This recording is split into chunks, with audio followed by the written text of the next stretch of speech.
Après avoir médité la première lecture avec un cantique, nous passons à la deuxième lecture. Lecture du livre des Actes des Apôtres, au chapitre 2, versets 42 à 47, puis le chapitre 4, versets 32 à 35. Écoutons la deuxième lecture. En ces jours-là, les disciples persévéraient dans l'enseignement des apôtres, dans la communion fraternelle, dans la fraction du pain et dans les prières. La crainte s'emparait de chacun et il se faisait beaucoup de prodiges et de miracles par les apôtres. Tous ceux qui croyaient étaient dans le même lieu et ils avaient tout en commun. Ils vendaient leurs propriétés et leurs biens et ils en partageaient le produit entre tous, selon les besoins de chacun. Ils étaient chaque jour tous ensemble assidus au temple.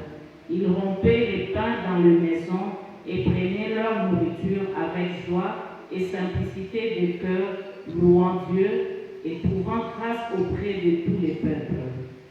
Et le Seigneur ajoutait chaque jour à l'Église ceux qui étaient sauvés. La multitude de ceux qui y avaient cru n'était qu'un cœur et qu'une âme. Nul ne disait que ses biens lui appartenaient en propre, mais tout était en commun entre eux.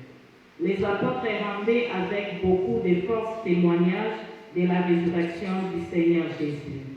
Et une grande grâce reposait sur eux tous, car il n'y avait parmi eux aucun indigne, aucun indigent.